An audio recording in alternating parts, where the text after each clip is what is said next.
All right, folks, welcome to the Night's Watch. I'm Jacob. I'm Alex. And Alex, we were 0.4 seconds away from this podcast being very different in vibes. Extremely different vibes. And I will also eat crow a little bit because after we went down to Minnesota in the first round, I gave you shit for, jokingly saying, well, maybe it'll be a sweep. Well, I foolishly said Vegas in 5. Yeah. That's already off the table. It's already off the table. It might even go the other way. Yeah. But, So that's egg on my face. the series is 2-1. We're guaranteed to play at least 3 more games. Or 2 more games, I'm sorry. 3 more games if we, win again on tomorrow. So we're recording this the day after Game 3. I guess we can go game by game like you did with Minnesota, and clearly dissect what happened last night in the most incredible terms. Not to bury the lead, but we'll get to the insane buzzer beater. Yeah, exactly. So Game 1 was at home, and that was a 4-2 loss. Yeah, it was a 4-2 loss. But the team didn't look particularly bad, right? Because we got up 2-0, and Edmonton. It was a good start. Yeah, great start. The start was very promising. Great start. By the end of the first period, I was like, this is exactly what I want to see. Exactly, yeah. Everything that happened. Yeah, everything that happened so far up in the end of the first, we're like, this is perfect. I wanted to start the series this way, but play well to hold them off because they will not stop. Yeah, so 2 goals from Mark Stone. There was several breakdowns by the Oilers defense. Hill made a few good stops. You're looking at it, and you're just like, okay, good first period. Exactly. Great way to this start is the how series. we need to play to win. Yep. If this is how it's going to go, we'll be A-okay. Exactly. And then the rest of the game happened. Yeah, it promptly did not go that way. And we were not A-okay. No, it was bad. They scored bad. 4 unanswered goals, right? And then 3? There was 2 or 3 in pretty quick succession in that game. I think it was 4 unanswered, and I think 2 of them were grouped pretty close. Really close together. The last 2 were. Yeah. And, I would argue 2 of them, we can say that again for a couple of these games. 2 of them, Hill should have saved 100%. Yes. And there's 2 of them where what are you going to do? He can't do anything about those. Yeah, it's true 2 of those he should have had, but it's also true that we only had 1 shot on goal in the entire second period. That second period was horrific. And probably offensively. 4/5 of that period was in our end. Edmonton just cycling, wearing us down, cycling, doing what they shooting. wanted. Yeah, Hill had totally. some big. Hill, because I got a little irritated because someone said to me Hill's like Fleury, he chokes in the playoffs, and I'm like, one, he's won a cup. One, he's won a cup, and he's had 2 good playoff runs. 2, I'm not going to sit here and point fingers at the goalie when you get 1 fucking shot on net in the second period. The team could have made Calvin Pickard sweat a little. Pickard, sorry. I keep calling Pickard. But Jean-Luc Picard. Calvin Pickard sweat a little in that second period instead of just standing there and doing nothing. Exactly. And, so that was very frustrating. Yes. That being said, it doesn't make it feel any better when, a goal that's arguably a softie goes in when you're thinking, well, the game's still within reach. Oh, no, it's not. Just kidding. It's not. Yeah. No, totally. And, it started off great and we looked good and then just broke down from there. It wasn't good at all. Yeah, I think Edmonton scored somewhere in the second period and then in the third period. Really? Yeah, that's when it really couldn't stop the snowballed. bleeding, and then it was 3 straight goals, and the real dagger was the third one. Yes. It was at a minute, or maybe the fourth one. It was at a minute 36 before we could even fucking pull Hill. Yeah. Or maybe that was the third one. Did they score an empty net goal in that one? No. I don't think we even got the chance to pull them. No, we didn't get the chance to pull them because we were about to pull them. Connor Brown got a breakaway off of a bad Theodore bobble, and Connor Brown's defensively been pretty good this series. Yeah. For the Oilers, well, he scored a few goals in the LA series. No, Connor Brown has been solid for them, and he just took the puck away from Theodore and skated down and roofed it over Hill, and Hill never got out of the goal. Yeah, and to me, this game was kind of a perfect example of what made Edmonton successful in the first round and why they've been successful in the second round so far is they just don't stop. Yeah, they're relentless. They elevate their game. They're relentless. And I knew this was going to be a fucking problem before the series started, but that forward core is deeper than you think it is. Yeah. And No, they're they big and they're strong. They're fast. And they have some skill. And I mean, I know Corey Perry, a.k.a. the Worm, is like 40 years old. Looks like he doesn't even have any fucking teeth in his mouth. But that being said, he's a former MVP. That's been a talking point lately. Skill. That first line has 3 MVPs on it. Yeah. And, frankly, you can be 40 years old when you're playing with Connor and Leon. Yeah, exactly. When you're playing with the 2 best players in the world. But just go to the net. Yeah, that's what he's been doing. So game 1, loss at home. Obviously awful, right? It was ugly, but I wasn't. Obviously, you don't want to lose home ice advantage, but you could learn from much like the Minnesota. You could learn from the mistakes. Yeah, and you're also like, well, they got the split. Okay, fuck it. But so game 2, it was kind of. You're at game 2. I was at game 2. Yep. Last minute, my poor stepfather had some dental work done. Was in too much pain to go. Been there. So me and my sister went, and it was pretty good vibes in there. Yeah. Like we got there, I was anxious. Like you're always anxious. Yeah, in the playoffs. totally. I did not have that weird feeling of destiny like I did at the Minnesota game I went to, or that we went to. Where I was the whole time. I got it. We got it. The whole time I was just like, we are not losing this game. Did not quite have that feeling of destiny, but I was still reasonably confident. I was like, all right.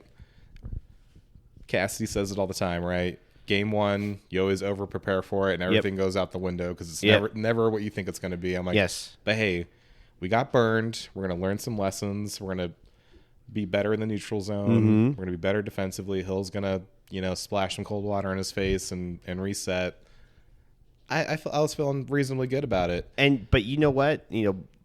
As we get into that game 2, all of those were true. We were better in the neutral zone. We were better defensively. We were shooting more, and the final score does reflect that. How many goals we did have. 1 is still not true, and unfortunately, it's a guy that we talked up a lot going into these playoffs, and it's Aiden Hill. And something that we both talked about, where we've seen online and from other sources of like, oh, is Bruce Cassidy getting out coached? I'm like, Bruce isn't the goalie now, is he? Well, Alex, why didn't Bruce simply tell Aiden to not let in 2 soft, to not let in 2 or 3 bad goals per game? That game was it was Darnell. The Darnell Nurse shot was awful to get let in, and there was one other one I think that was let in, and he needed to save both of those. 2 of them. One was bounced off, I think McNabb, bounced off a skate or bounced off someone's skate. And then there was the 2 bad ones were ones that were just shots that he should have had. It was one of them was Darnell Nurse and one of them was Vasily Podkolzin. Oh yeah, the Podkolzin, yes. And they were both. I mean, just unscreened shots. It's their 4th line and. Darnell Nurse. I don't know what pairing he's on. I'm just going to say he's the 3rd pair guy. No, he's on the top pair with Evan Bouchard. Okay. Let's egg on our face for not being able to stop that. But still, those should have been saved. Yeah. And I will say, I forgot to mention another thing to note with this game is the lines got shaken up. Yes, and they looked a lot better. Yeah, so they broke up Carlson for Michael. And put him back with Smith. Yep. It was basically the lines that we've been running most of the season. Yes. And it sounds like you liked it too. I really liked it. I really liked it, yeah. I was like, okay, it's nice to have that supercharged top line, but if it's not working, then get away from it. And to his credit, Cassidy got away from it pretty quick. I know people are talking about Ivan Barbashev. He's not connecting, but he's doing everything else. Yeah. The only thing he hasn't done is score. Yeah, he's hitting. He's getting to stealing the net. puck. He's getting to the net. He's doing his job. He's taking pucks away to cycle it to Eichel and Stone or get a change. He's working hard, not scoring a goal, but you want a guy. That's why you can wear that defense down. Yeah, and we saw that game, and then in game 3, you wore them down progressively to where I will say you can turn the tide a little bit. Agreed. I will say though, I think he does need to start getting. He needs points to score. He needs to score an assist. Yeah, because Eichel is playing out of his fucking mind on the defensive side of the puck. Eichel had now. one single mistake, and it was in this game in overtime. We'll get to the overtime. It was literally the only mistake he had all night. Because he was out there all goddamn fucking 5 minutes. Yeah, okay, here. Let's go through this. Let's go through this. So let me look at my old man notes here. Yeah. They're nonsensical. my nonsensical bullet points. So, and I didn't go event by event. But we did score the first goal again. But again, you don't want to try to hold on to a 1-goal lead against the Oilers. Nope. Pretty short order. I think it was in the second period. They were up 3-1, and it was again the two bad goals. But some positives. We got back in that game because Olofsson scored his two first power play. One was a power play. Two first goals in the playoffs in his career. Two first career playoff goals. And then also William Karlsson, who's been like a fucking hero of the series. Amazing. Yes. And then Pietrangelo, who everyone told me was bad. Again, Alex, I wanted to. Alex, we got to get this guy off the team, dude. We'll get through game 3 because we lost game 1 and he was out. You can tell you needed Alex Pietrangelo. Oh well, yeah. You mean when we couldn't get the puck out of our zone for an entire period? No. Yeah. And then you know what? Game 2, we lost game 2 in overtime, but it sure as shit it was an immediately better game defensively. Oh yeah. Guess who was in the game? Nothing against Caden Korczak. I think this kid's got a great future, but he's not Alex Pietrangelo. He's not won 2 cups, and he hasn't been in the league for 10+ years. Exactly. So Alex Pietrangelo, who I was told is bad at hockey and old and needs to retire, he ties the game. And let me tell you, the building, like, when those 2 goals went in against us, air got sucked out of the building. I personally had like a physical reaction. I'm sure where I did too. I got like lightheaded and my fingers started tingling. And I was like, I think I'm going to pass out. And my sister's like, panic attack. Yeah, my sister's like, are you okay? Do you need me to drive home? I'm like, no, I'm okay. I just need to calm down. And then I took a few deep breaths. I'm like, it's okay, Jacob. It's just sports. Yeah. And then I looked up at the Stanley Cup banner. I'm like, well, we got ours. But yeah. And this is something we'll see in Game 3 when we talk about it too. There is something in this team where things may not go right. They're not a perfect team. And in Game 1, they sure as shit did not elevate their game the way Edmonton did. But they have a certain doggedness and a certain quality where they just don't go quietly. No. They're like, we're not going out like that. No, not at all. So they fought back into this game. Yep. And then 2 goals in the third. Because at one point, Edmonton was up 4-2. Yeah, right? the Edmonton led by 2 goals at 2 separate points. Yes. And then we came back. We got a power play. Olofsson scores again. And then Pietrangelo, like you said, scored. And then another thing to think, Victor Olofsson had 3 points tonight. Victor Olofsson assisted on that Pietrangelo goal. Olofsson has been really goddamn good this playoff series. And he was put in because Dory was injured. And, he didn't score in Game 1, but he scored a lot in Game 2. Yeah. And he's looked good. Arguably one of the only reasons it even got to OT. Exactly. And, we got that point. We got 1 point. Exactly. The one extra time. Just kidding. I know. But someone said that in the men's room at third period ended, and, I sprinted to the bathroom, and, it's a madhouse in there. Everyone's swamping the urinals, and I just hear someone like, hey, at least we got 1 point. Everyone laughed. Yeah, but in overtime, obviously going to overtime against Edmonton's always. And I will say right before the end of the third period, we were fucking dominating, dude. We were chugging, yeah. Like we had shot after shot after shot. I could not believe they weren't going in because I was like, Pickard was struggling. Like he was standing on his head at the end of that game. On top of that, also having something wrong with his leg because Hurdle got pushed over his. Kulak and Hurdle got tied up. Kulak pushed him a little. Hurdle fell over.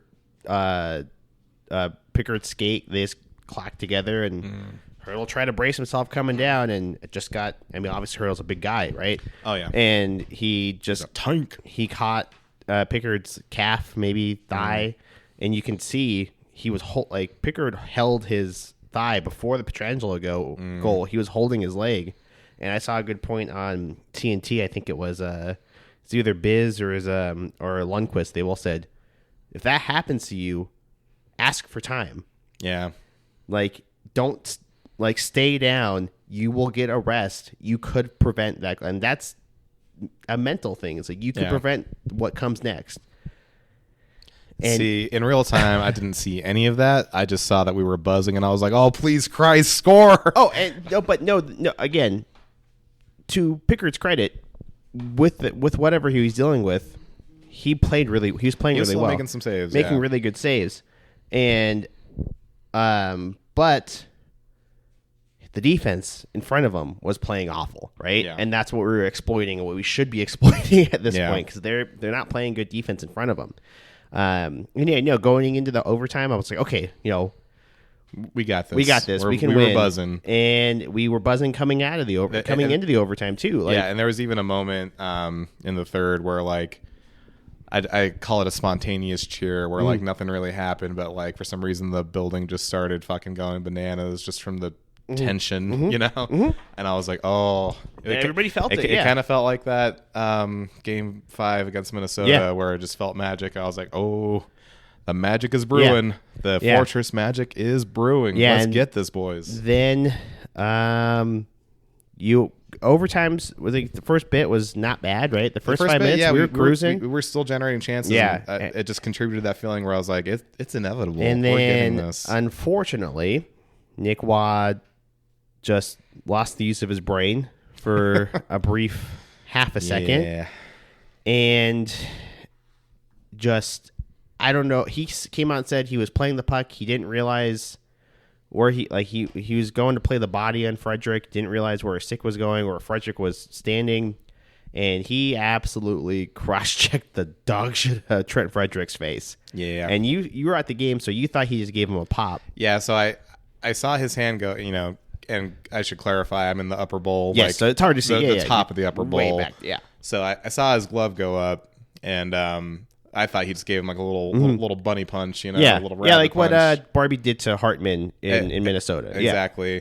Then I see him crumple, then they review. I'm like, what the fuck? And I'm like, come on. I'm like, give me a fucking break. It's overtime. And then I see, they got like 5-minute major. It's being reviewed, and I was like, oh no. Yeah. Yeah. And because I was like, well, it's at least going to be a 2-minute. Yeah, at minimum it's 2-minute. Yeah. And then when they came out and confirmed the 5-minute major, I was pissed off because again, I didn't really see what happened, and clearly they weren't really showing replays on the Jumbotron. No, and then you're also in like the height of like being hyped in the crowd, and everybody's like, tensions are high, you're nervous, and shit like this happens to us all the time. I'll make this point later, but anyways, point being, the 5-minute happened. I was like, well, they reviewed it. I'm guessing something that I didn't see happen, which it did. Yeah, and then you said last night, in hindsight, you watch the replay, you're like, oh yeah, no, that's a 5-minute major. That's a cross check to the face. Yeah, that was bad. Yeah, but you know what? They called it, and then immediately it was just anxiety. And I was like, it doesn't matter. It could have been a 2-minute minor. It would have been anxiety. It could be a double minor. I know they're not buzzing at their ridiculous history setting. You still have two of the best players in the world. It's Connor McDavid. It's still Edmonton, the Edmonton power play. I'm like, 5 minutes. I'm like, if it was during like regular time, I'm like, well, they're going to score 3 goals. This one, I'm like, well, they only need one. Yeah, and I'm like, all right, so this game's over. Draisaitl, McDavid, Perry, Bouchard, and Nugent Hopkins, right? Yeah, that's deadly. It's ultra deadly. It is, and then so I can't recall the actual shots and plays that happened. I just know that every time we got the puck out, I just turned to my sister and I was like, okay, 4.5 minutes. Yeah. I was like, all right, 3 minutes. Yeah. All right, 2 minutes and 19 seconds. Yeah. And like each time they got it out, like it felt like the momentum in the building was building back up. Yeah. And like the more the clock went down, the more I was like, holy shit, they are really doing this. That was an incredibly well executed and well done penalty kill. And they killed every penalty in that game before that. It was one of the best kills I've seen this team execute. Yeah, it was ever probably. Fucking surgical. Hill was making timely saves. And that's the thing too. He had those 2 softies, but I'm like, this man redeemed himself. Stood on his head in that 5 minute. Yeah, he was. I think he made like 7 or 8 saves in that 5 minute, and the team firm was playing really well. Eichel was out there for fucking ever. Yeah, I said surgical. That's not the right word. It was like the opposite of surgical. It was just like desperate. Yeah, no, and that's the thing. They had to play desperate hockey to get out of it. You know what? They killed it. Yeah, and I'm pretty sure Jack Eichel was out there for like 4 minutes of it. And I don't think Jack Eichel came off the fucking ice in overtime. Yeah, he was out for a long time, and Stone was out there, Carlson was out there, Smith was out there. And then also keep in mind, Saad didn't really play that much in the overtime because obviously game 3 he was out, he was injured. And so you kill the penalty, you're feeling good. When we killed that penalty, I was 100% convinced that we were winning that game. I was like, just the momentum. I don't know how it felt watching on TV. I was sitting here right on this couch just watching. I'm like, oh my God, holy shit! Like my wife was asleep upstairs. I'm sitting on the edge of my seat, like, oh my God, we're gonna win this game. We're gonna fucking win this game. Yeah. And I had that feeling too. I'm like, holy shit, we just killed an entire 5-minute against Edmonton, against Connor McDavid and Leon Draisaitl in the playoffs, overtime. I'm like, this is the kind of thing that can give you juice. And then the kind of thing that will immediately take all the juice out happens. Brady McNabb is collecting a puck in our own end in the corner. Just a typical play to go pass it back out to Shea Theodore or pass it back out to center ice. Back turn. Victor Arvidsson comes up behind him, sticks his stick in between his legs. Already a tripping call. Mm-hmm. Left hand stick in between his legs. Pulls can openers in him. Can opener. Rather than not touch him, puts his hand on his back and pushes. Pushes Brady McNabb, and Brady McNabb goes shoulder, neck first, straight in the boards at an extremely high speed. Yeah, as I say, because you say he was collecting the puck. I'm like, but he was moving fast. We should emphasize this was in motion. It's not like he was standing still and got hit. Like, no, he was skating back fast. Yep. And Podkolzin was skating. Was it Podkolzin? No, it was Arvidsson. It was Arvidsson was skating fast, and textbook can opener trip right in front of the ref. Dangerous trip right in front of the ref's eyes, and nothing was called. And this is the point where I was yelling vile things, because I could not believe what I just witnessed. And like I said, I at minimum is tripping. At minimum is tripping. It could have been called as boarding. Yeah, this is where I'm going to sound like a biased fan, but I'm like, well, where's the 5-minute call for that? Yeah. Where's the 5-minute call for boarding? I'm like, he could have broke his fucking neck. Yeah, he pushed. No, not only did he intentionally trip him because the stick was in his skates. Obviously, it's going to come out extremely biased for Vegas fans. But you watch watch on the replay. Arvidsson sticks his stick in between. Like he looked at McNabb's legs and stuck it perfectly in between both legs and pulled backwards as McNabb went to turn right to push the puck back up the ice. And even if he's going to sit there and argue that, I didn't mean to, like, well, what do you think would happen when you stick your fucking stick between his legs? And then rather than... with the blade angled that way. Yeah, and rather than just doing that or even he could even let his stick go. It would have worked out the same way. He pushed him. He, hand on his back, pushes him down. And like you said, it could have been boring. At minimum, it was a textbook tripping. And nothing was called. And they whistled to get him off the ice because he was injured. It wasn't a penalty. And within maybe a minute of that, the only fucking odd man break they got the entire time, and Eichel was dog tired, so he was flat footed and couldn't make a turn. He got beat cleanly, and like I said, the biggest shame of that is that he defended them well all night. Fucking that night. was the only goal and point that Connor McDavid and Leon Draisaitl had all night was in overtime.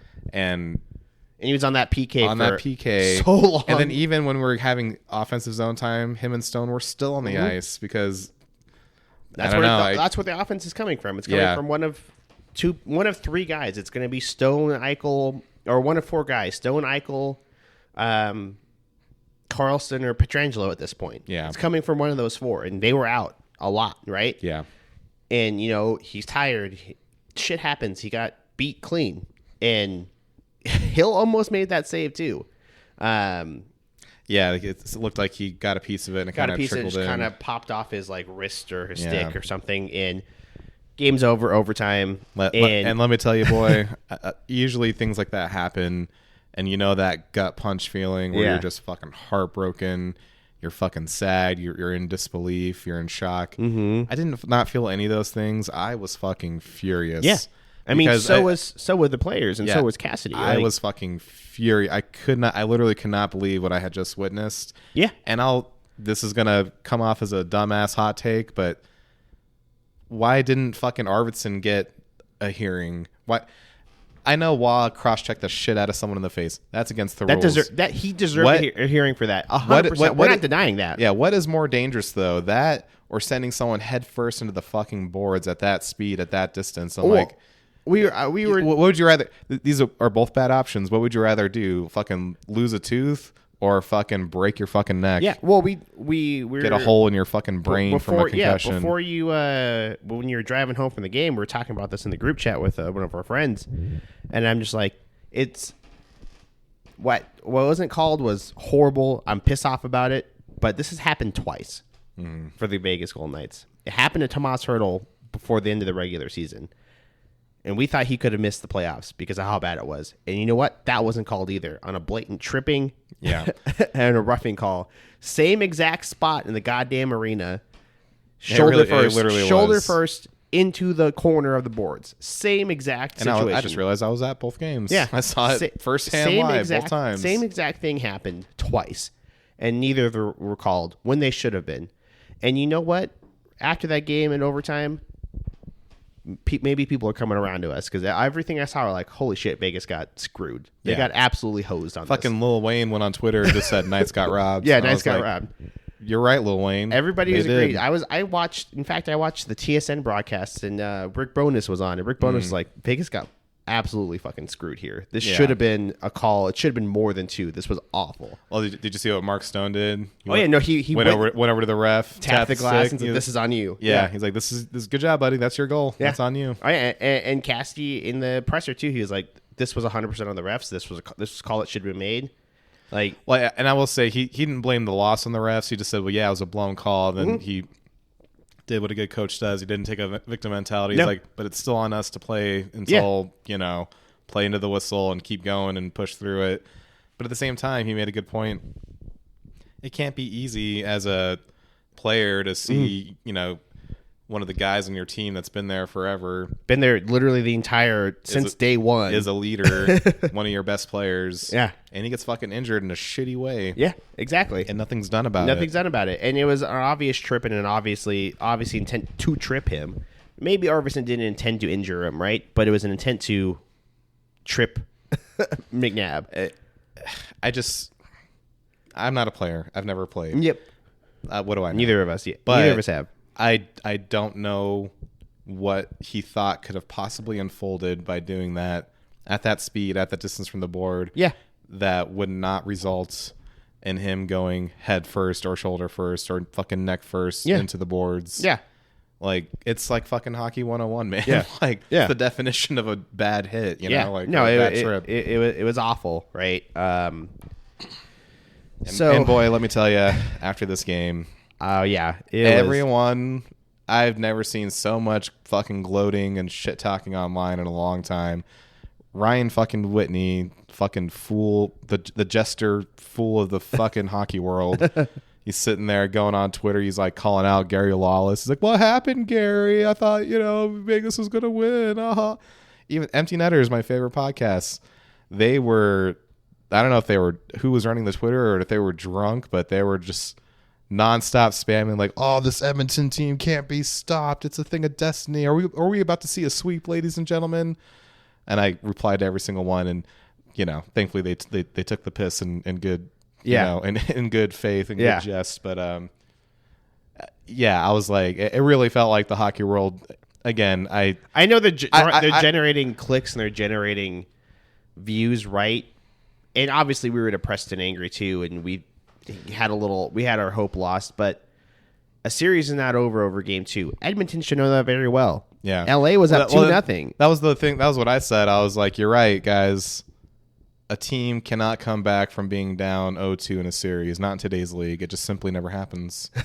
Never happens. Yeah. Certainly didn't happen 2 weeks ago. Yeah. And then also I know it was maybe of a kind of a cope at the moment, but we did it in 2021 to Colorado. We got our shit beat out game 1. It was 7-1. Yep. And then we lost, I think, in overtime or a close game in game 2. And then we had like a fucking 12-minute penalty kill or something. Yeah. It was it was 2 awful games in that year. Obviously, we didn't win a cup that year. We went to the Western Conference Finals though. Yeah. But it's been done in our history. It's been done by other teams. It was a stat they put on beginning of game 3. If you go up 2-0, it's what they're 88-22. I'm like, it's not great, but that's doable. That's doable. Edmonton should know they've done it. Yeah, it's literally happened in this literally playoffs. Happened recently. Yeah, and another thing I'll say is in retrospect, I was very glad that I went to that game. Yeah.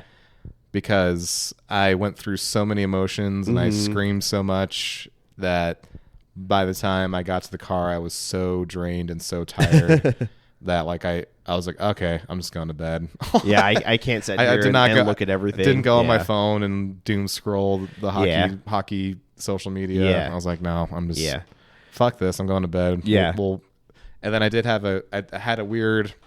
I think this is from the rage rather than despair, but I had this weird feeling of like, just fucking watch, everyone. They're going to pay. They're going to pay the ultimate price because we're going to go into Edmonton and we're going to win game 3. Yeah. And we're going to win game 4. Got into your Macho Man Randy Savage I did. voice. Yeah. And then, we got into game 3. And you know what? It started off really bad. Yeah. So, game 3. Was out with our buddy in town, drinking, swimming in the swimming pools. Meet up with you and the boys at the brewery, and it's funny because Lance, he cracked me up when he said like, "Yeah, I got here and no one's here, and like it's crowded, and like Tyler left early, and there's baby strollers," and he's like, it's just a bad vibe. He's like, it's bad vibes already, and I was like, yeah, man, because I got there and I saw him and he kind of, he's usually such a happy guy, but he kind of had a look on his face, and I was like, oh, it was the most. If you're listening to this, the most stoic Lance has ever looked. Exactly. In my entire 2 years of knowing the man. Yeah. So didn't have a happy look on his face in the moment. And another thing I noticed is we were all wearing different jerseys, different hats, because we're all just trying to find some superstitious combination to get the juju rolling. Like, I was wearing my fucking Winter Classic jersey. Yeah, I was wearing my gold. It was 100 degrees outside. I was like, let me get my Winter Classic out. Yeah, and you said, let's preface this.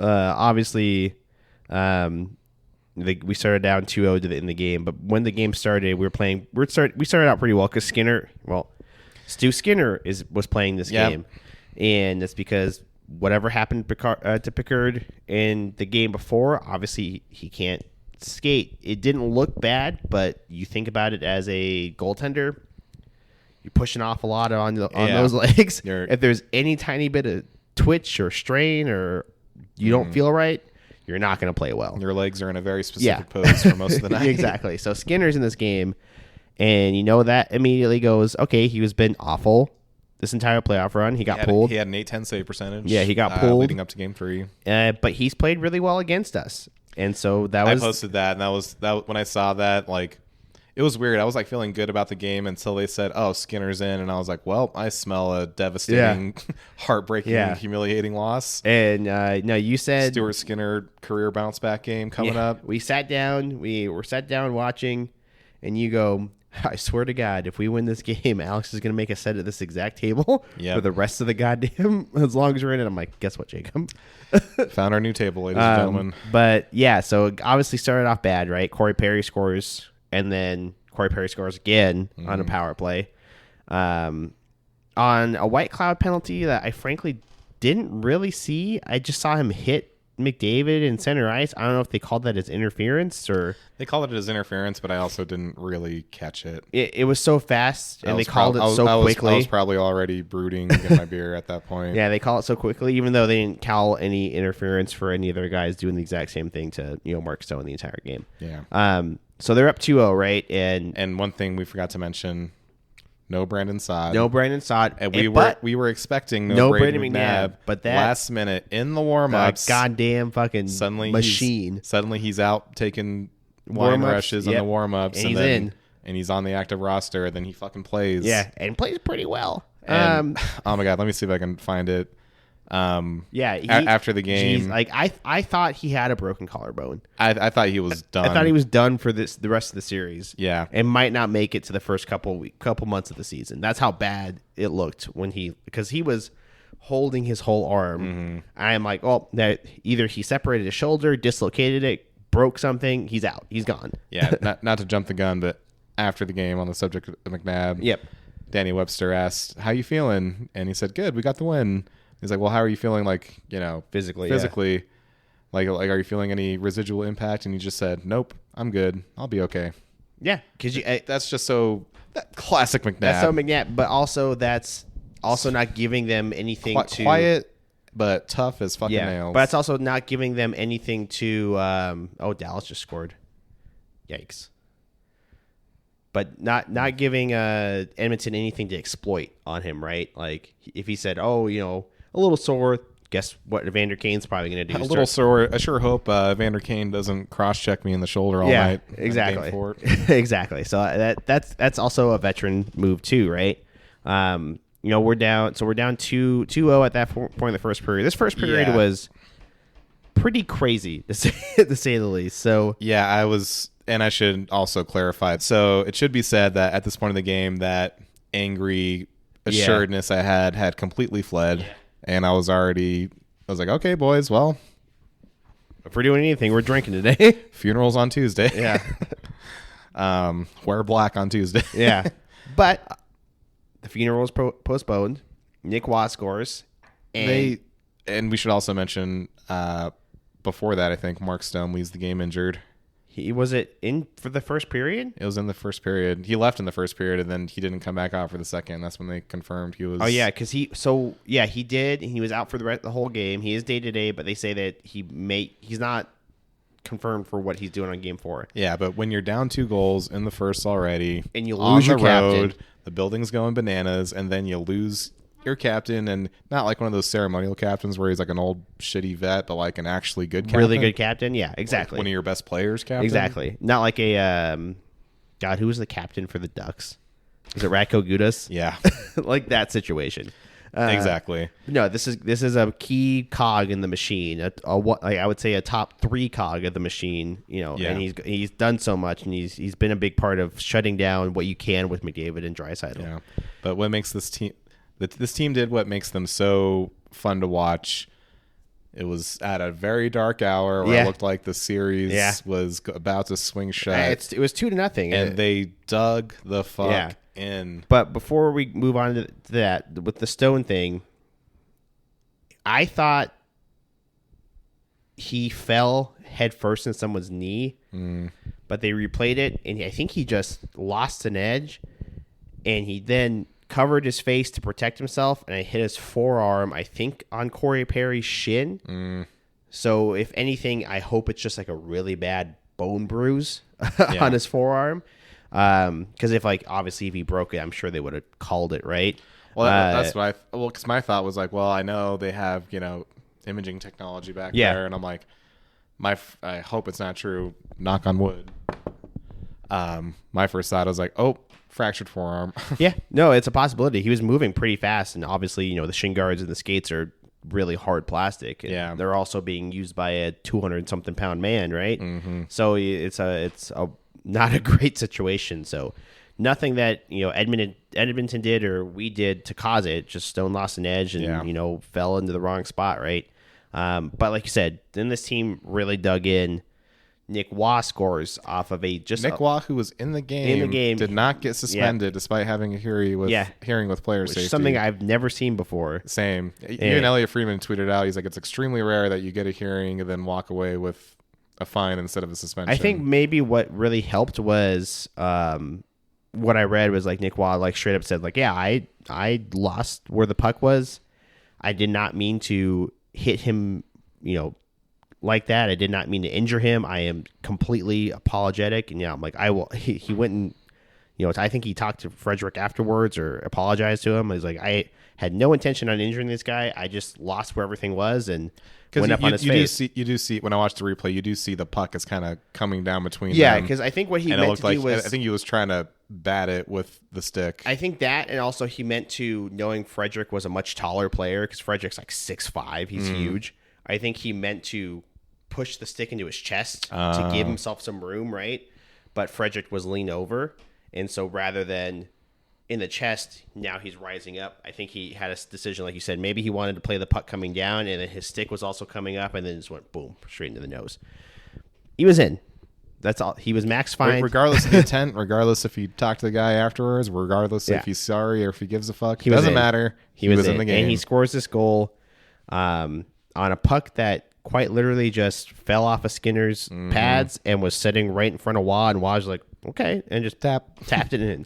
Just tap it in. Yeah, it was easy tap in, look good. We score, right? We got a little life. And then Reilly Smith scores. 54 seconds later. And he didn't just score. He split the defense. Undressed two defensemen, skated by, or undressed a defenseman, I think maybe a forward, went straight through them, and then was fast enough to where the defenseman coming across didn't have a chance. And then he fakes the forehand backhanded shot. 5-hole. Yeah, pulls Skinner completely out. Skinner bites, comes way out. Walks around him, backhand in. Yep. Oh, it was nice. A disgusting goal. Oh, it was nice. It was, and that ties it. So it's even 2-2, right? 4 goals in one period. 4 goals in one period. Crazy first period. And just a shout out to Reilly Smith. We'll get to how this ended. But he's been playing so well. This man needs to have another contract to retire here. Bringing him over is really, I guess that was the move, and you know what? It's paying dividends, right? It is, because what we really needed tonight was for the support cast to show up, because one thing I didn't mention yet is, much like game 2, Eichel was playing as if if he didn't have a good game, they were going to shoot him or something. Yeah. When I say he was playing like his life depended on it, he was every fucking shift he was skating and battling and just every inch, but contesting every inch. I want to give you the goals on this. Nick Wah scores that first goal, assisted by Nick Hague, Keegan Colasar. There we go. Reilly Smith scores the second goal. Obviously, this one's a little different because it's Jack Eichel, but Jack Eichel assists. You want to know who the second assist went to? Who would have been on the ice? Carlson? Zach Whitecloud. Depth scoring. My son. Yeah. And my boy. And so obviously crazy first period, right? In second period, you want to come out. And I think both teams were kind of like, okay, let's refill each other out, because it wasn't that much of a high event second period, I would argue. A lot of back and forth, a lot of kind of some chances, but nothing too crazy. And Will and Carlson scores late into the second period, assisted by Noah Hannafin and Alex Pietrangelo. And that goal was just so nice, too. It was. Just him and Hannafin, pass, shoot. Yep. Right up the wing. Yep. To the net. Yep.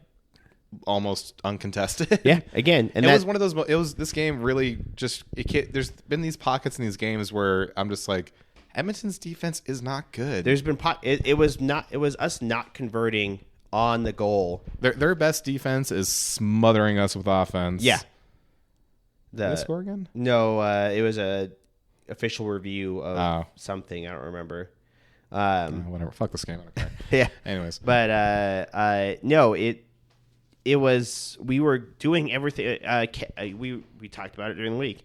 The most pessimistic man in Vegas hockey, Ken from Sinbin, after game 1, or was it game 1 or game 2? Game 2. He literally said, we are getting shots on this goaltender. This goaltender is not as good as he's being made out to be, and he really hasn't been. He's been. I mean, we talked up. Everyone was talking up about what a difference maker Pickard. God damn it, Jean-Luc Picard, captain of the USS Enterprise. I know. No, we were talking. Everyone's been talking up about how good Calvin Pickard has been in this playoffs, and we scored fucking 4 goals on him. Yeah, and we already litigated that. Yeah, exactly. God. But anyways. But, we can beat this goaltender. We had been beating them. We can beat their defense. And we've been slicing their defense apart. Aiden Hill has to be better. And the team has to be better. We have to score. We had to score 4 goals back-to-back games. That's not how playoff games usually go. Aiden Hill in the rest of the series, Hill needs to be way better. He needs to at least be better than Stuart Skinner, because they said that Skinner's playing tomorrow. Pickard's not playing again. Yeah. Carlson scores. So talking about that third period, again, a lot of back and forth. We were watching with bated breath. We were, but this is when like about halfway through the third period, that's when I started to feel again. I'm like, I think we got this. Like, because we were not only were we slicing their defense, but we were really holding them at bay. Yeah. Because I think at that point in the third, they had like only like 13 or 14 shots or something. We were really collapsing on the puck, really making good plays when the puck would trickle out. And I cannot emphasize enough, like every shift, Eichel was just hounding McDavid. Yeah. Just staying with him every stride. And you know what I think a big difference in this game was? Obviously, with Stone out, I think the speed and the puck handling ability of Dorofiev being back in really, really helped. He had keep things in. There was some shifts where he was very visible. Even though it didn't really lead to a chance or whatever, but just his ability to hold on to the puck and drive to the net, and just create chaos, or at the very least keep them pinned down on their zone while your guys get a shot in, or just hold on to the puck. I mean, that's in the playoffs, that is so valuable. We'll see what happens game 4 between Stone, him, Saad. You know what?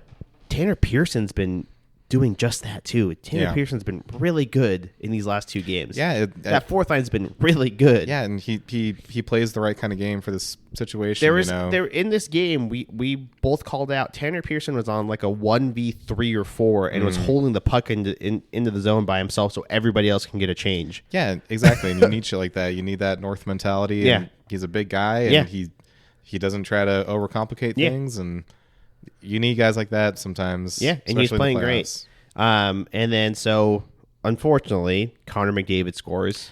McJesus scored. But this was not on any of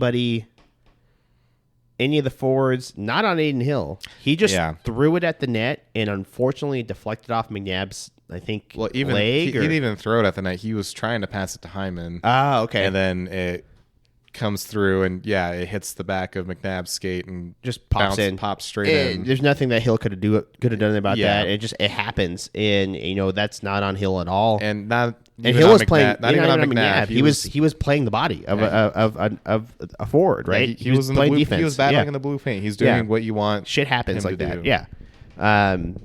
So unfortunate, but it's tied, right? Not all hope is lost. It kind of took the air out a little bit.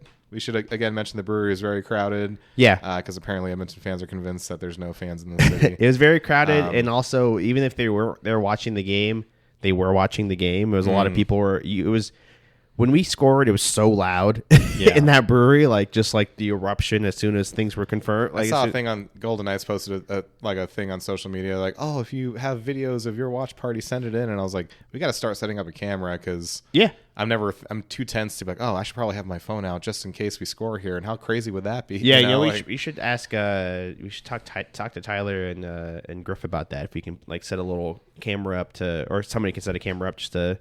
Videotape reactions or something. But anyway, so McJesus ties scores. It's tied, but not good. But I wasn't like, oh fuck, it's over. And the team was the same way. The team didn't give up because they immediately pushed back, right? Yeah. And we were having good chances, and then, in quite literally, something both you and I said this last night. Something I have in obviously we haven't been watching hockey for a really long time, right?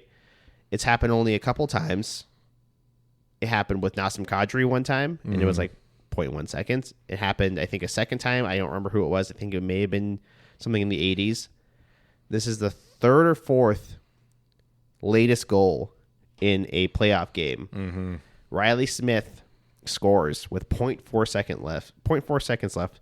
Particularly, this wasn't on Stu Skinner because Skinner came out to challenge the shot.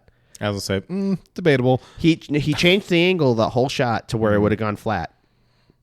Leon Draisaitl puts this in. Oh, yeah. That's definitely number one in the blame list. Leon Draisaitl puts this in. But to recount back how this started, McNabb has an incredible breakout pass to William Karlsson. And William Karlsson... And a battle to get the puck to begin with. Battle to get it with no time left. It's at the zero, at the death. McNabb has a great battle, gets it out. Karlsson skates it out. Great play to make it to Smith. Karlsson again is fast as fuck. Fast, yep. You've seen this move from him before. He good forecheck, gets it in behind the net, and then he pops it out, and then Reilly motherfucking Smith. Speed, And I think what really made Draisaitl make that move towards the net was rather than, because I don't remember who the defenseman was that was playing Smith. He kind of cut off Smith a little bit, so Smith took it wide and just shot it on to maybe something would happen. Because it was short side, right? Because Skinner had the short side blocked off because he played wide. Granted, maybe he should have been a little closer to the net. I think he could have still played it wide, but been at his net, not fucking 10 feet out. That was bad, right?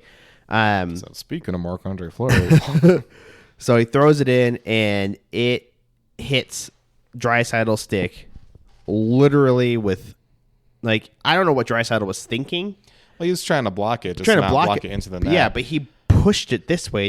He didn't. If you're trying to block it, you need to put your body in front of it, or put the blade angled out. The blade was angled into the net, and it was like he was scoring on his own team. Yeah, or he did, but scores, and nobody saw it. Right? I think Reilly Smith was the only one that knew. Well, we all cheered initially because the light came on. Yeah, but then I'm like, oh wait, that's 0-0. Yeah, so it was at the end of the period light, and then so everyone jumps up. We're all waiting with bated breath. Our two friends that aren't super into hockey are there, and like, what happened? We're like, we need to see when the time happened. When did it go over? And then, yeah, you see Reilly Smith start to celebrate. Yeah, the team starts to celebrate. Yeah. To me, that's a good sign because they all have monitors on the bench with time clocks. Yep. And then that's when the refs came out and they said the call on the ice initially was no goal, but then they changed it and they said the call on the ice. They said it was a goal, but it's being reviewed. Yeah, the call on the ice is a goal. We're being reviewed. And just kind of the shots of the crowd, I'm like, there's waving the no goal. I'm like, please. And we were all on our feet, too. Yeah, we were all on our feet. And we saw it go. We saw the full motion of it going in. And you and I were both like, everybody wait. Wait. Well, yeah, because we're trying to explain to our non-hockey friends. I'm like, what's going on? What do we? Is it because there was interference? I was like, I barely got the sense. Like, we just need to see if the puck crosses the line before the clock hits 0. And then I barely finished the sentence, and then the puck goes in.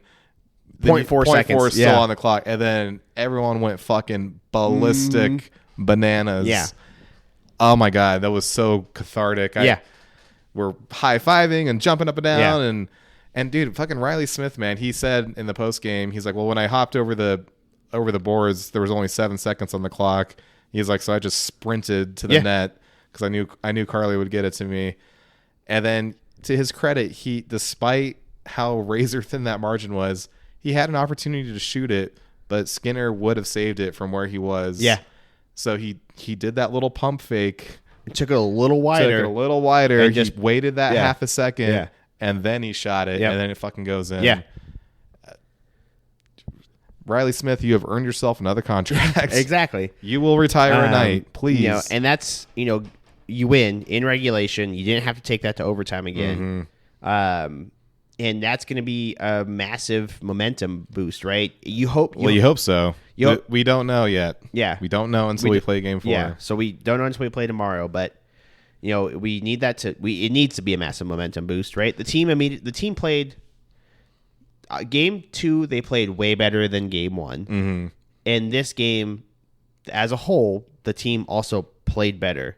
Despite being in worse circumstances, arguably. Yeah, exactly. It was being on the road. Yep. You're missing Brandon Saad. Mark Stone leads the game early. Yeah, and Dorofeyev comes back, so that's a plus. Yeah. McNabb is, we thought he was going to be gone. He was dead. Yeah.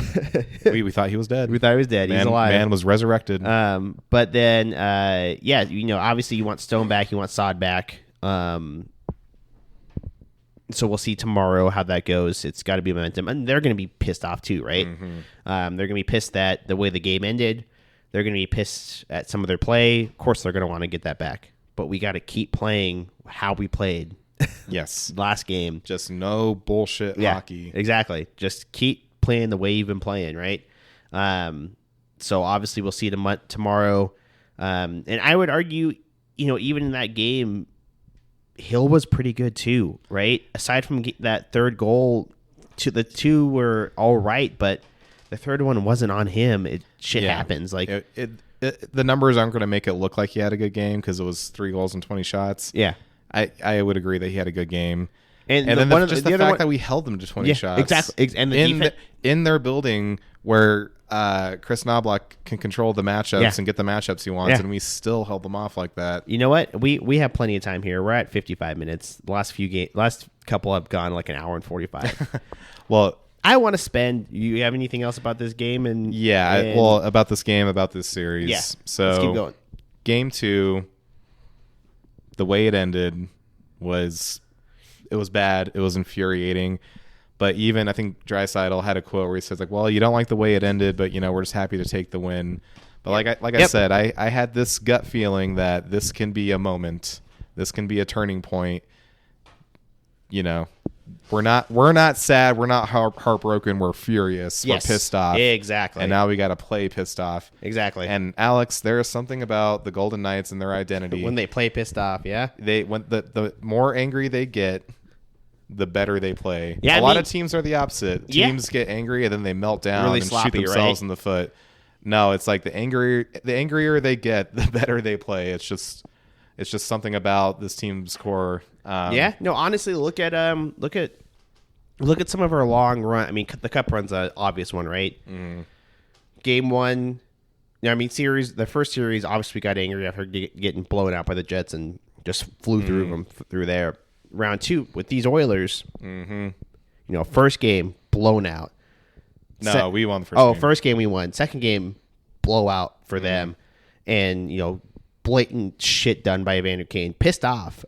Yeah. And then again, Alex Pietrangelo pissed off and two-handed. That was another fun thing having our non-hockey friends with us. I got to explain the entire fucking Vegas Edmonton lore. Yeah, I like the way you put it though. Was that because Dietrich asked? He goes, "So has Edmonton rivalry supplanted the Sharks rivalry in like terms of bitterness and hatred?" And you and I were both like, "Oh yeah, yes. 100%, 100%." But yeah, no, this team plays better angry, and then Jack plays better angry, right? Yeah, and then so that was game 2, and then game 3, that buzzer beater, the way we won.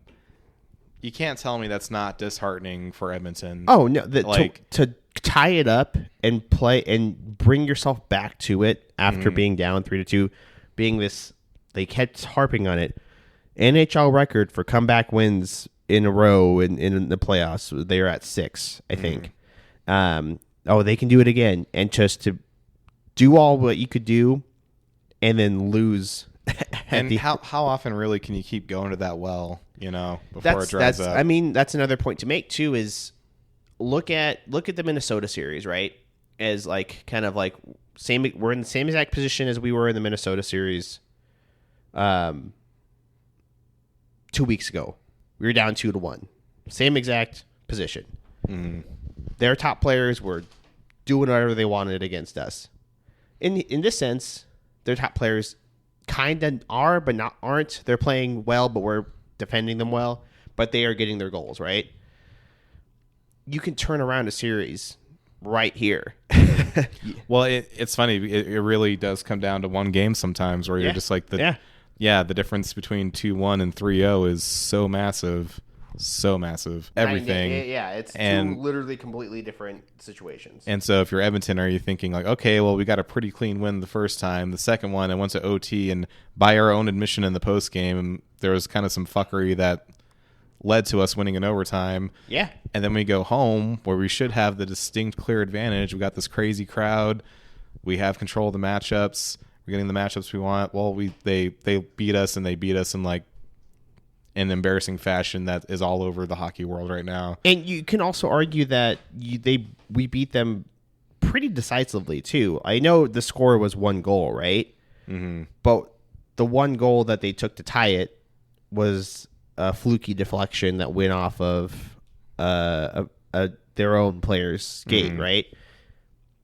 We limited the best offense in this playoffs right now, maybe aside from Dallas, but the best offensive players to 20 shots. Yeah. And then another key thing to keep in mind is with that victory, we have guaranteed a game 5 at home. And that's huge, right? I know Edmonton took 2, but I think this team takes a couple games to really figure it out, they do. right? And Cassidy said it himself in the first series. Is like, maybe it ties in with that whole they play better pissed off, but the more dragged into a series and dragged into a game they are, the better they play. Yes. When shit starts to escalate, it's like I said, they can raise their game. Yep. Didn't happen in game one, obviously, but you make a good point. You made a good point that Cassidy says too. Game one's always the feeling out game. Like game one, rarely does a game one matter in the grand scheme of playoff series, right? Like we said, we lost to the Jets in game one, and we won that series. I think look at the Dallas and Colorado series, right? I think Colorado won game one pretty crazily, and they're not in the playoffs anymore. And game one rarely matters. You're more feeling out the game plan, and I think we would have won game two if it wasn't for that 5 minute. Take that back. No, see, I disagree. I thought that gave us juice. Well, one, we would have won it if they called that fucking trip. We would have won game two if Hill didn't give up two soft goals at a key time. But again, in the Wild Series, that was happening to him too, right? 5-2 losses that he gave up from softies in. So he's got to lock in. I think he's like the last key part to fully lock in to know what he's playing. We've seen stretches of it. We've seen individual games where he's locked in. That 5 minute major, right? Yeah, no, exactly. Holy shit. Yeah. We've seen entire games where he's locked in. We've seen stretches of some games where he's locked in, but he needs to find that consistency. All 3 periods, right? Yeah, I we'll see what happens tomorrow. Question for you. If whoever wins game 4, do they win the series? Yes. I think so. Because if they win, that's a backbreaker for us, right? You're down 3-1. Rarely do you come back down 3-1 to even force a game 7. Dallas almost did it to us in the Cup run, and I think we won that 1-6, right? So it gets hard, but if we win, it's tied.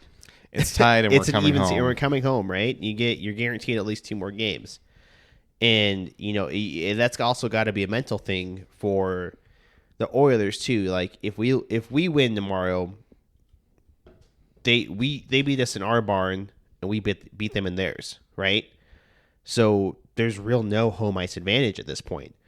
But if they win tomorrow, right? If they win tomorrow, okay, we can go back and beat them.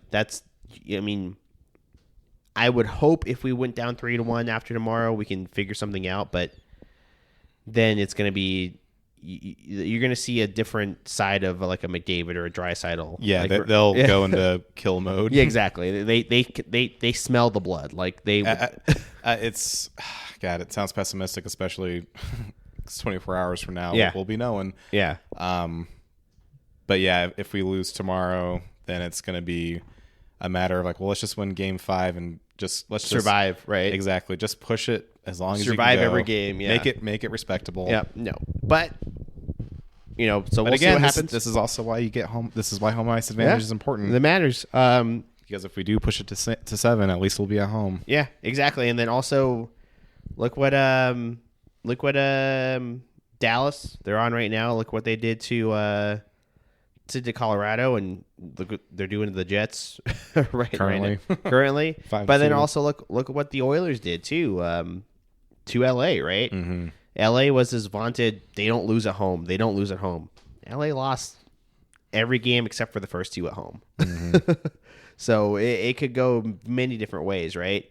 But yeah, we'll see what happens tomorrow. But before we sign off, I want to talk about a man that we've talked about quite a bit in the last couple weeks. A man that matters a lot, that people, for some reason, just hate on this team. His name is Alex Pietrangelo. Alex Pietrangelo? Alex Pietrangelo. Alex Pietrangelo? A guy that in the season kept being said, we should trade him. We should get rid of him. This guy needs to retire. And he's retire. He sucks. He needs to get He's cut. old. He's old. He's slow. We all know that old players have no place out. You gotta give him the old yeller. Right. You gotta give him the old yeller. Shoot Corey Perry. You turn 30 and you might as well rip up your contract. Exactly. Game 1, obviously he was missed. You could tell. Immediately. Majorly. The missing clearances. Again, I don't put this on Caden Korzek at all. No. He is very young. He was getting in the middle of some scrums. Him and Haig were getting ready to fight people. He's a nasty dude. He's going to have a long future in the NHL. I think he's primed for, a great career. But he's not a 15-year veteran. Yeah, he's just not a top alpha dog in the league. A vet, a guy that's won 2 cups. That's led to, he captained one of those teams to a cup, and he was a key piece of our cup run. A man that in our cup run said, if the refs aren't going to do it, I'm going to do it. Yep. And he's been in this playoffs, had, I wouldn't even say one mistake. He couldn't just get to the puck. You knew whose job that was? That was Noah Hannifin's job to go collect it against Minnesota. Since he's been in, he's been incredible. I will tell you, the game tying goal in game 2. Yep. Monumental. Yeah. That's a monumental for my tone psychology. shift. Oh, yeah. And then he was great last night. Yeah. He had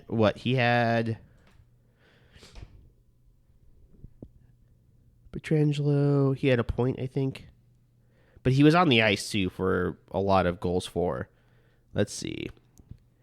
Alex Pietrangelo. He had a point, and he was a +1, so he was on the ice for that.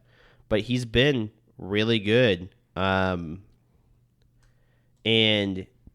obviously we kind of said the same thing throughout the season. It's like, oh, he's just a little older, he's a little slower, but, he's still a guy you need. Yeah. He's a guy you need on this team, especially going into the playoffs.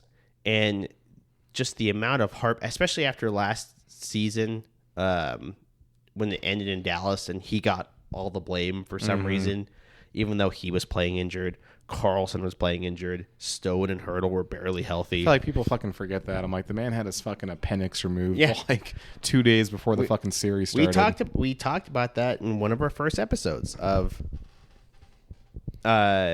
you were like, Alex, you got your appendix removed, and that was just a were you ready to play professional hockey? That was just an in and out procedure. No, I'm sorry. That appendix was not. That was emergency surgery. But it burst, and couldn't even fucking walk for 2 months, 3 months. And you expect this man to play high-level hockey and against the fucking Stars from last year that went to the Western Conference Finals that were so good. Mm-hmm. And you come to this year where he still has that same stigma. The beginning of this year, he was really fucking good. Oh, yeah. The first month, he looked like he was on track for a career season. Yeah, and then tapered off, but he was still solid, right? But in these playoffs, he's been just a cornerstone of the defense. That's why I was like, same with McNabb. I was so scared of McNabb now because he's been such a cornerstone all year. And if we were to lose this series, or we don't make it out, or if we make it through and we lose to the Stars, whatever may happen from here on out, it's not Alex Pietrangelo's fault. No, he's carried the defense and carried the team. Like him and Eichel really have been carrying this team with a bit, not so much scoring and goal scoring and assists, but he's had some timely ones. Petro's been timely ones, but with the presence, like he's just been so good. He was out on the ice so much last night. Like let's see if I've got his time on ice. So let's look at those time on ice. So let's see. Pietrangelo, 21 minutes. He is third to only Hannafin by 30 seconds, but they were also paired together for some of that game. Theodore, 23, but Theodore was on the ice for the penalties. So he was on the ice a lot, and he's been on the ice a lot. He's a key piece. And you know what? Who also has been really good too? Zach Whitecloud. Two guys that have been maligned for thrown out in trade talks for whatever reason. For God forbid they have a few bad games in the regular season. You know what? When it matters, it's the playoffs. And you know what those two guys have done really goddamn well is play defense in the fucking playoffs. Yeah. Frankly, you people should be thanking Christ that Alex Pietrangelo is who he is and he does what he does. Yeah. Because you need him. You need him to save you. Yeah. Just folks. Just nice little Homelander. It's true, though. Am I wrong? Yeah, no, you're not wrong. Was that a poor reference? Here's my question to you. If Pietrangelo, if it wasn't an illness, right? Because I think they said it was an illness when he was out game 1, right? And I think that really turned the tide in Edmonton's favor. Because I do think if Alex Pietrangelo did play that game, we'd be talking about a 2-2, 3-3 overtime, or even Edmonton winning in the last 5 minutes, like 4-3. It would have been a lot fucking closer game, in my opinion. Yeah, I certainly think we would have had more than one shot on goal. Not because he would have been personally taking them, but he because would have forced it. He would have figured out a fucking way. He would have figured out how to get the puck out. Because yeah, even I think it was against the Minnesota series. We saw that Minnesota was doing such a good job, even though they usually don't do this. They started pinching in that series, and guys were just every time they try to clear the puck out, it was just getting stopped. And so he was the first guy to be like, okay, fuck it. I'm not going off the glass. I'm going to skate it out and like find a lane and get to the line and then pass it and go from there. Every other defenseman was still just throwing pucks away, you know? Yeah, no, agreed. And, you know, he's just been so good this entire series and just looked, you know, at moments, obviously, you know, Shea Theodore has been playing pretty well. It was, I think, last night. No, it was not last night. It was game 2. McNabb had a horrible misplay on a puck in the corner, and he just didn't touch it enough. It just kind of floated straight to, I think, Connor McDavid maybe, and Shea saw it and just put a stick into the lane and was able to break up the puck and just push it out a little bit. So he made a great recovery. And, you know, obviously Theo had that bad game against Minnesota, right? But out of all 6, what game did we lose kind of pretty decisively without him? Yeah. It's Alex Pietrangelo, right? And he, again, the amount of hate he gets online, I also have been privy to going, oh, he's a little older, he's a little slower, but again, he's in his late 30s. Yeah. He's been in the league. He's played a lot of hard minutes and a lot of long games and a lot of playoff runs. He's just different. There are just certain players that are just too good to get hung up on certain things. Yeah. And yeah, they all get older and they all slow down, but just this, I hate this, like, you know, this idea you see where people are so obsessed with like fucking stats and, you know, plus not even plus minus, it's points and goals and assists. There are people that, you know, they're like, oh, I'd rather have you know, some 19-year-old number 1 draft pick. I don't know how to describe it. People get so fixated on prospects in the future that they don't stop and look at what is happening right now who is playing well right now. Here's what I want to give you a comparison. We're trying to win right now. Exactly. You know, the Habs made the playoffs, right? They're a little ahead of schedule. Are they in the second round? Nope. Did they win more than one game? Well, don't ask a Habs fan, but no, I don't think so. And, you know, obviously the prospects matter, but they don't matter when you're competing. Like, exactly. I don't care that. What was the whole thing with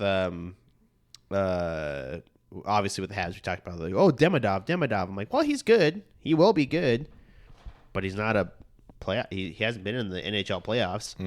You know what? Ryan Leonard's got less and less minutes in the Cap series, right? Because he's mattering a little less because the Canes are playing pretty fucking well.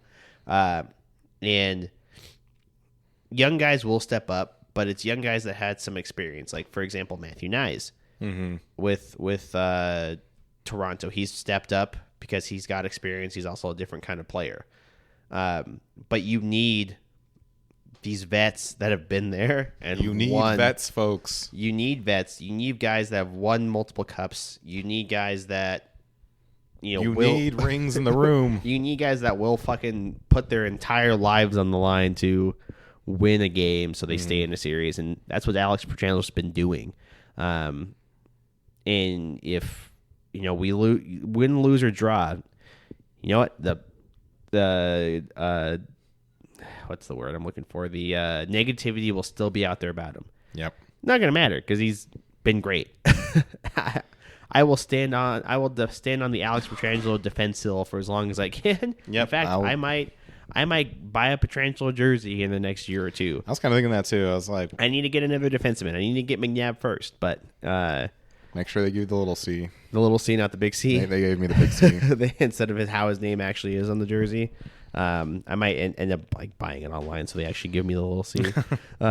You need vet defensemen like that, and I think that's something that's really helping us right now because you look at the Oilers, right, and outside of Nurse and Bouchard, that defense has. I mean, Kulak obviously was on the team, but it's Brett Kulak. Mm-hmm. Ty Emberson's never been there. Jake Wallman, sure as shit, never been in the playoffs. Yep. John Klingberg he was with Dallas. I think maybe with the Leafs, but he barely played. Yeah. And he's older and not himself anymore, right?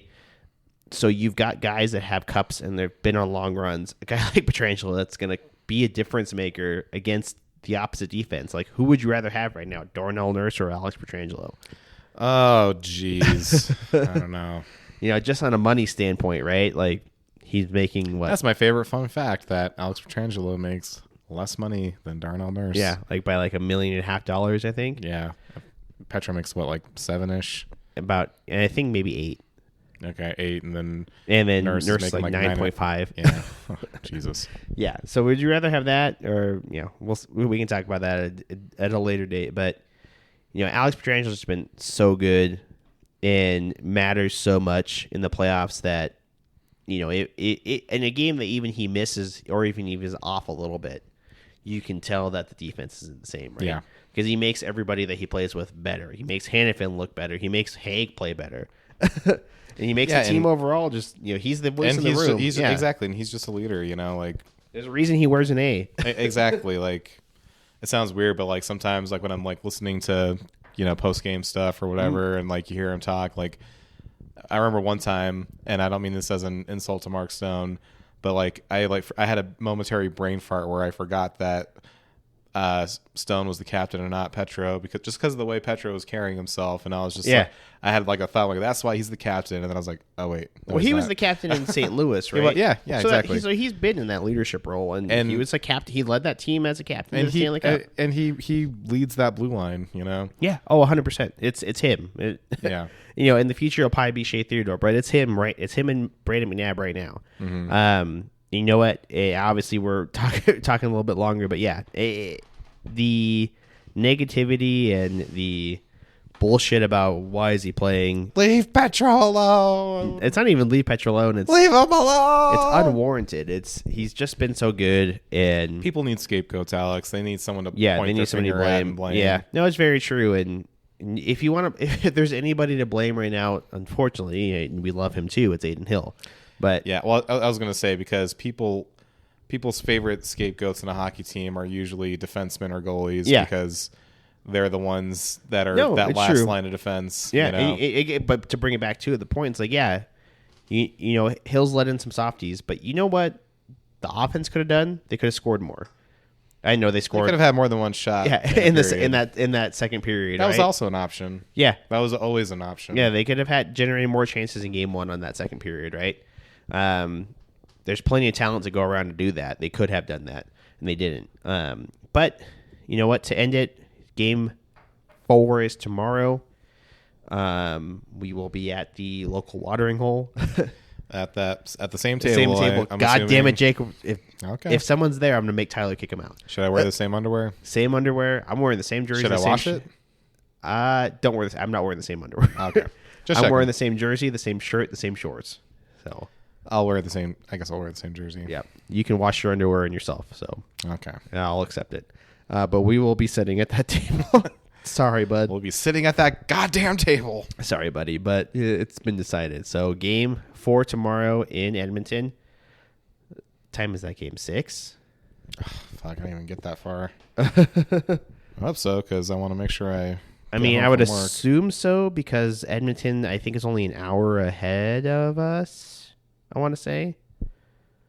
Let's see. 6:30, perfect.